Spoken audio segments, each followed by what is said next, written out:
the Chase Thomas Podcast, for people who have nothing but time to kill. This week, what could the Giants do this winter? How would you approach it if you were the GM of the Giants? And how much of it is just like, look, they tried really hard. They're going after the right guys. They're trying to beef things up, but they can't force people to sign with the San Francisco Giants. Like, I don't know. What say you, Jon Tayler? And that, I think, is kind of the problem. Is I think the Giants and the Red Sox occupy that same tier of, they can make all the efforts and make all the overtures they want, but at the end of the day, they're not the Dodgers. They're not the Astros. They're not the Yankees, at least on or maybe on a legacy level. And I think it's really telling that last year Aaron Judge, this year Yoshinobu Yamamoto, and to a certain degree also Shohei Ohtani. Although I don't get the sense Ohtani was ever really an option for the Giants. And I know they said we could have offered him the same deal, but well, you didn't. So at the end of the day, that's what counts. Mm-hmm. I think it's really telling for all of those because those are like you said, those are the right guys to be going after. Judge, Ohtani, Yamamoto, the guys they're targeting are the right choices. But I think what's probably happening here, beyond whatever, and this is where I just want to make a clear point. I don't think whatever's going on with the city of San Francisco, which is to say the constant clamor that San Francisco is so dangerous and gross now because there are homeless people. I don't think that matters one iota to anything other than the most like MAGA-pilled Trump hat like MLB players, which that is not an insignificant number of guys. But I also don't think those guys were ever going to consider a city like San Francisco in the first place anyway. I really don't think the homeless population of San Francisco matters even one tiny bit to a guy like Aaron Judge or Shohei Ohtani. I think what's more likely here is that those guys are looking at this roster, looking at this farm system and going, oh, I'm going to have to do this all by myself, huh? Because that's really what this amounts to. Dan Szymborski's Zips, he did the Giants a couple weeks ago. He noted that this is an overall pretty solid roster, but it is really, really lacking in any kind of, I think, what we would call like, not what we would call, but what you could call star power in a sense. And by that, he meant pretty much any guy who projects to be 3 WAR or better. Here, I'll pull up the actual Zips because when Dan does his Zips projections, there's always a neat little graphic that shows you the projected WAR at each position. Looking at what the Giants have, they have exactly one single player projected to be above three wins above replacement next year, and that's Logan Webb at 4.6. He is a legitimate ace, a fantastic pitcher, the best part about this Giants team. There are 2 positions around the diamond in which the Giants are projected to be 3 wins or better. One is center field, where the newly signed Jung-Ho Lee will be a big part of what they're doing. The second is a catcher with Patrick Bailey, and most of that projection for Bailey is defensive. He is not much of a hitter, at least not so far, but he's a very good defender, which is obviously worth something, but at the same time, that's not going to do much in terms of run scoring. Everywhere else, this team is projected to be somewhere in the 1 to 2.5 win range at every position. That's fine if all you care about is being an 80 to 82 win team and we're making it work from there. But that your ceiling is so low with that particular roster setup. And I don't necessarily think that that's what the Giants intended.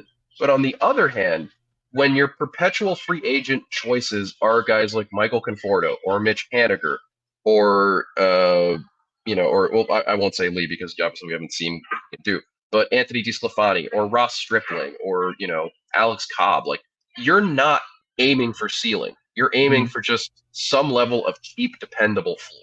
And I think if you want to, and I think that I think the Red Sox and Giants are similar in that way that their ownership has very clearly said, we are not breaking the bank anymore.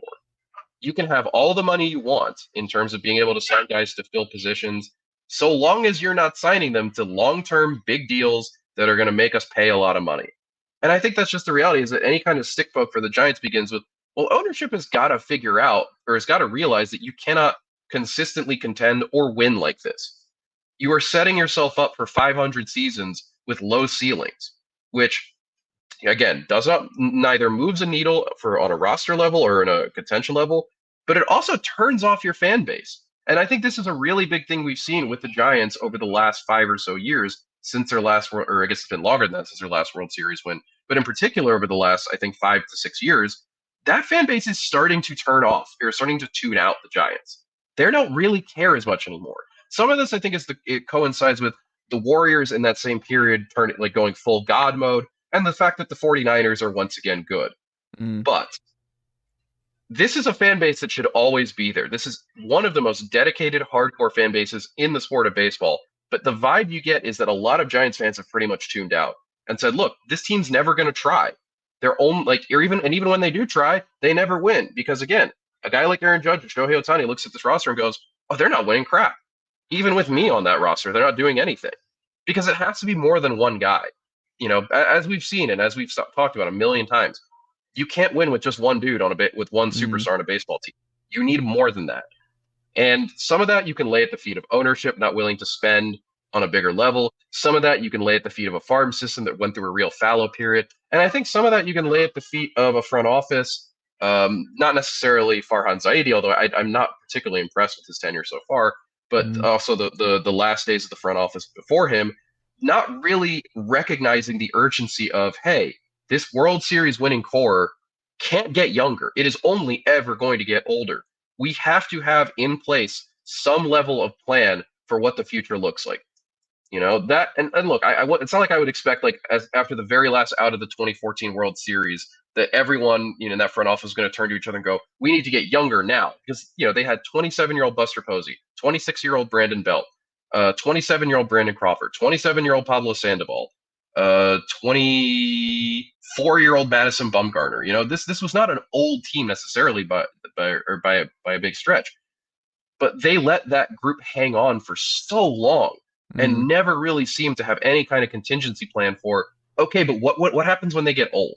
Like, what happens when these guys start to fall apart? What happens if one of these guys say, oh, I don't know, just happens to decide that he wants to spend more time with his family and maybe just doesn't really feel like playing all that much anymore? Granted, that was another 7 years for Buster Posey, but still, I think a lot of the seeds of what happened to the Giants, or a lot of the seeds of the Giants' downfall, were planted in that post-2014 moment where that team really did not capitalize on what it had. I mean, you look at, you know, what did the 2014 Giants do after winning the World Series? Who was their big free agent signing?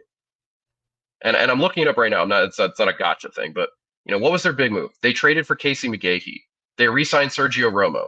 They added a very cooked Jake Peavy. They signed Nori Aoki. They signed Ryan Vogelsong. They did nothing that offseason. And I can understand, again, to a certain degree, that core was set and in a good place. The only major free agent loss that they had off of that group was, I was going to say Barry Zito, but I can't even sell that joke. You know, there was no one coming off that roster, I think, where they had to feel like we must replace this guy. But at the same time, right there, you can already see the unwillingness to build on what they just accomplished by saying, you know, we know we were good last year. Let's make ourselves even better. Especially when you consider that 2014 Giants team, they only won 88 games. They were a second place team. They were a wild card team, which is to take nothing away from what they did. But that wasn't like a 100-win Dodgers team losing the World Series and going, well, of course we're going to run it back. We won 100 games last year. We've got stars everywhere. You know, that was an 88-win team carried by one of the single greatest postseason pitching performances we've ever seen in our lifetimes, and probably the kind we'll never see again, going, yeah, no, it's fine. We don't feel like trying anymore. And I think that's really what the issue is. But I mean, I'm going like a decade now into the past. In terms of what the current Giants can do, you look at where their issues are, I think, and it's funny because they have so many outfielders, but none of them really project to be anything other than kind of average. I don't really know what solution there is there. Bellinger doesn't really make sense. Cody Bellinger, that is, doesn't really make sense because they've got center field set up now with Lee, where sticking Bellinger in a corner doesn't really work very well for them. You know, there's nothing really left in free agency for them to add. I think at this point, you're probably trying to land some kind of starter in a trade. And I wonder, and, you know, this is where I come again to the Blue Jays being a really weird team that just seems to be stuck in some kind of monster hangover. If it's something like asking the Blue Jays, well, what do you want for Bo Bichette? What does the starting price for a guy like that look like? And who knows? I think that's where the Giants have to go at this point, is to make the choice, not just to go get the star player, but then also splash out the cash to make sure they stay. Because a guy like Bichette, it's not enough to get him. You then have got to give him the long-term deal. But I think if you're the Giants for 2024, you've probably got to start there. You've got to find some way to add an impact bat. It probably has to be in a trade. Bichette is just one name to throw out there. I would consider also whatever options might exist at third base. Not really. and I'm open to suggestions here. I mean, I don't know that Matt Chapman moves the needle enough for them to add at third base, but he maybe does feel that's like a a Giants possibility. move based on what they've done in the last 7 years. Matt Chapman checks all the boxes for how the Giants have operated. Yeah, and that's the thing. Like, I think that's more of the same. Mm. I don't know that again. I don't really know that that makes sense for the Giants as Don't they currently have constructed. But their high-ranking prospects at shortstop? Am I misremembering that? yeah, Marco Luciano, and I have Yeah. to imagine if they were to go get Bichette, Luciano would be the main piece moving back the other way. Mm. Which I understand if you're particularly if you're a team like the Giants that does not want to spend big, you want to hold on to those guys, those top prospects at the start of their careers when they are cheap, when they are their most valuable. But you've got to do something. I mean, if you're looking at third base, maybe it's about okay. I was actually looking at the third base options. There's not a whole lot there actually. It's kind of rough. I don't know that they can find a third base option. I think maybe, and we'll see. Like next offseason, I think the Giants are going to get yet another opportunity to potentially go big in free agency at a position of need, which is to say, when Alex Bregman hits free agency, I think that's a guy the Giants should be very interested in. But again, we're talking about 2025 now at this point. I guess long way of saying I don't really know what the 2024 Giants can do at this point.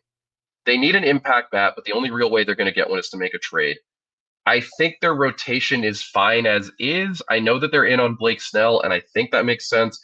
But I also feel like if you're going to be allergic to handing out big deals to free agents, Blake Snell feels like the worst possible example of doing the opposite. You know what I mean? Like that's the riskiest choice you could make, as opposed to telling Yamamoto, put any number down you want on a piece of paper and we will give it to you. It doesn't matter what the number is. We will just give it to you. And I don't know. Like I said, I think the Giants and the Red Sox are in a similar place where they've just kind of locked themselves into this weird, like 78 to 82 win purgatory because of this refusal to go or to acquire the big name guys that cost money. And I don't know how you fix that really, barring a total change in kind of organizational philosophy or being able to make a trade when at a time when it seems like teams are more and more likely to just cling to what they have and say no, because we also want to be caught. We also want to be mindful of cost. Yeah, I don't think there's a great solution. I just think they're kind of locked into being average again, right? Like, Yeah, and I think if you're a Giants fan, you're just that's the vibe I kind of get. annoyed. And I wonder too, like, we can leave it here with the Giants. Like, how much is different if they end up not messing up the Juan Soto signing? What if Juan Soto does end up in San Francisco? How different do you think things are as we record Hey, this or on you mean December next 27th? offseason?